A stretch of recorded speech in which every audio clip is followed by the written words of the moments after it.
Hey everybody, we're back in our Bible in a Year plan on day 6, reading Genesis 16, 17, and 18. We're reading the CSB. Follow along either online or there's a link in the description if you want a physical copy. And it's actually a Bible that I use for most of my reading. It's the Apologetics CSB Study Bible. So if that is of interest to you, you can check that out in the description. I've also got another video reviewing that exact Bible. So we will jump straight back into it. Don't forget to like, subscribe, share if you're enjoying these. Share with other people you think may benefit from it as well or may enjoy it as well. And put in the comments as we're going through the specific passage that we're reading that day, if you want to discuss, or even if you think it links to something else, or you want to discuss a link to something else, put it in the comments and we can discuss. That's the purpose of this. I want to provide an area for people to have someone they're going through the Bible with, so that they are maybe more likely to stick with it, but also they have someone that they can kind of discuss some ideas and stuff with. Or if there's something you want to discuss privately, hit me up on X, Twitter. It's typically where I respond the best at, but you can also go to Instagram or Facebook as well. So we will jump straight into it. Okay, Genesis 16. Abram's wife Sarai had not borne any children for him, but she owned an Egyptian slave named Hagar.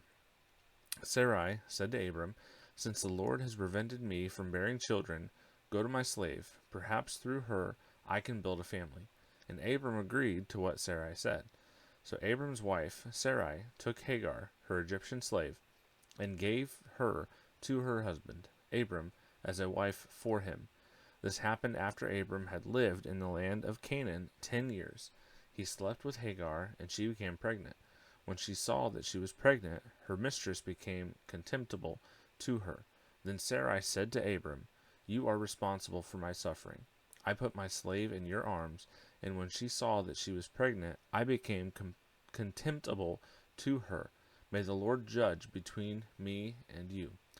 Abram replied to Sarai, "Here, your slave is in your power. Do whatever you want with her." Then Sarai mistreated her so much that she ran away from her.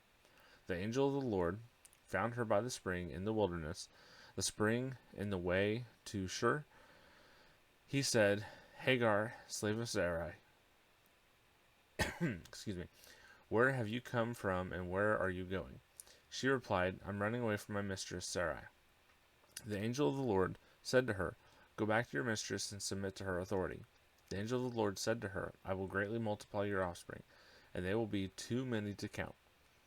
The angel of the Lord said to her, "You have conceived and will have a son. You will name him Ishmael. For the Lord has heard your cry of affliction. This man will be like a wild donkey. His hands will be against everyone, and everyone's hand will be against him. He will settle near all his relatives." So she named the Lord who spoke to her. So she named the Lord who spoke to her, "You are El Roi." For she said, "In this place have I actually seen the one who sees me." That is why the well is called Bir Lahai Roi. It is between Kadesh and Bered. So Hagar gave birth to Abram's son, and Abram named his son, whom Hagar bore, Ishmael. Abram was 86 years old when Hagar bore Ishmael to him. Chapter 17. When Abram was 99 years old, the Lord appeared to him, saying, "I am God Almighty. Live in my presence and be blameless. I will set up my covenant between me and you, and I will multiply you greatly." Then Abram fell face down, and God spoke with him. "As for me, here is my covenant with you. You will become the father of many nations. You will no longer be Abram.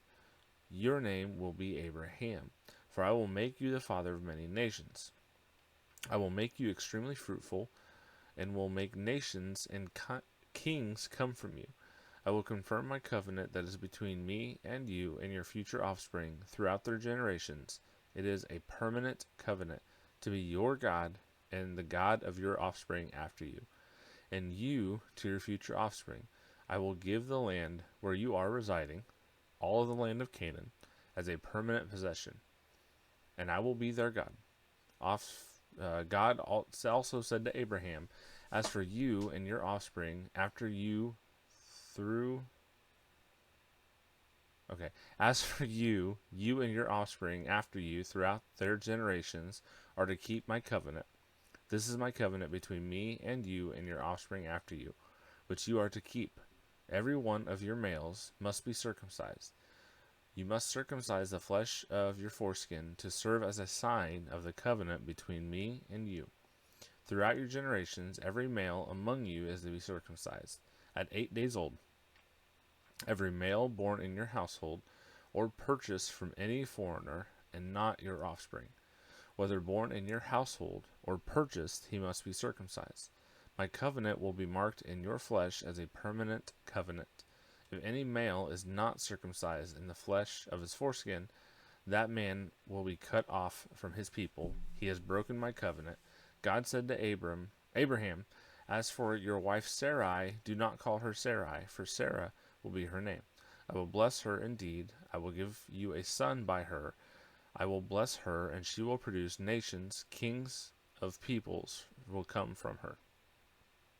Abraham fell face down. Then he laughed and said to himself, Can a child be born to a 100-year-old man?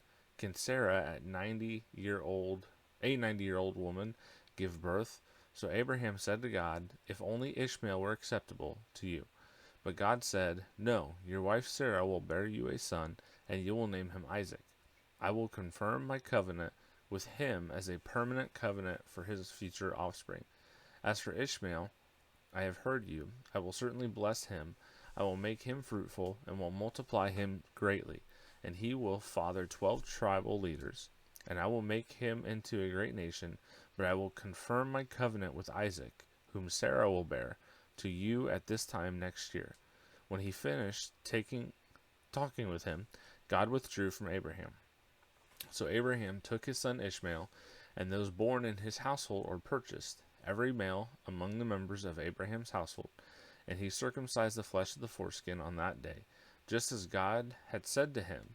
Abraham was 99 years old when the flesh of his foreskin was circumcised, and his son Ishmael was 13 years old when the flesh of his foreskin was circumcised. On that day, Abraham and his son Ishmael were circumcised, and all the men of the household, whether born in his household or purchased from a foreigner, were circumcised with him. Chapter 18. The Lord appeared to Abraham at the oaks of Mamre, while he was sitting at the entrance of his tent during the heat of the day. He looked up, and he saw 3 men standing near him. When he saw them, he ran to the entrance of the tent to meet them, bowed to the ground, and said, My Lord, if I have found favor with you, please do not go on past your servant. Let a little water be brought, that you may wash your feet and rest yourselves under the tree. I will bring a bit of bread, so that you may strengthen yourselves. This is why you have passed your servant's way. Later you can continue on. Yes, they replied, Do as you have said. So Abraham hurried into the tent and said to Sarah, Quick, knead 3 measures of fine flour and make bread. Abraham ran to the herd and got a tender choice calf. He gave it to a young man who hurried to prepare it. Then Abraham took curds and milk, as well as the calf that he had prepared, and set them before the men. He served them as they ate under the tree. Where is your wife Sarah? They asked. There, in the tent, he answered. The Lord said, I will certainly come back to you in about a year's time, and your wife Sarah will have a son. Now Sarah was listening at the entrance of the tent behind him. Abraham and Sarah were old and getting on in years. Sarah had passed the age of childbearing, so she laughed to herself. After I am worn out, and my Lord is old, will I have delight? But the Lord asked Abraham, Why did Sarah laugh, saying, Can I really have a baby when I'm old? Is anything impossible for the Lord?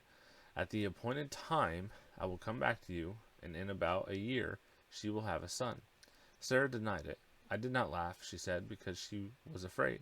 But he replied, No, you did laugh. The men got up from there and looked out over Sodom, and Abraham was walking with them to see them off. Then the Lord said, "Should I hide what I am about to do from Abraham? Abraham is to become a great and powerful nation, and all the nations of the earth will be blessed through him. For I have chosen him so that he will command his children and his house after him to keep the way of the Lord by doing what is right and just. This is how the Lord will fulfill Abraham what he promised him." Then the Lord said, "The outcry against Sodom and Gomorrah is immense, and their sin is extremely serious. I will go down to see if what they have done justifies the cry that has come up to me. If not, I will find out."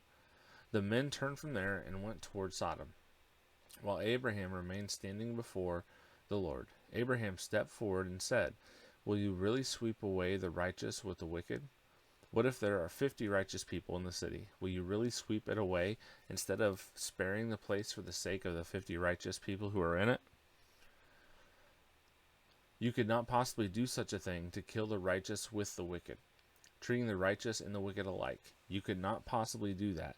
Won't the judge of the whole earth do what is just?" The Lord said, "If I find 50 righteous people in the city of Sodom, I will spare the whole place for their sake." Then Abraham answered, "Since I have ventured to speak to my Lord, even though I am dust and ashes, suppose the 50 righteous lack 5. Will you destroy the whole city for lack of 5?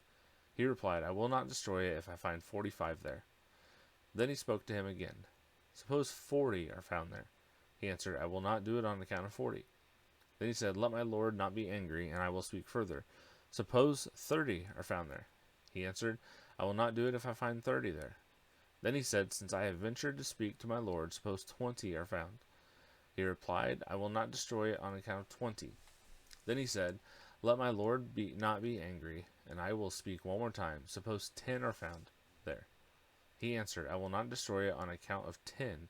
When the Lord had finished speaking with Abraham, he departed, and Abraham returned to his place. Okay, so interesting little passage. See Abraham's story kind of starting to shape up. We see what we're about to see with the story of Sodom and Gomorrah, and again, interesting story there as well. So if you, like I said, if you're getting blessing from this, if you feel that this is beneficial to you, please like, subscribe, share this with other people that you know. It's the best way for a podcast to grow is by word of mouth. And so if you think there's other people that would benefit from this as well, please make sure to share that, pass it along to them. Comment below and let me know what you thought, if there's a specific part that stuck out in the reading we had today, or if you think it's maybe mirroring or somehow connected to something in another passage. You can mention that as well. We have, we're reading from the CSB Bible. You can read online, follow with us. If you want to order a physical copy, personally, I always like physical copies of Bibles. I don't like the digital. The digital is handy, but I almost always, unless I'm recording and I need it on the screen for recording purposes, I will almost always use a physical copy. I like physical copy.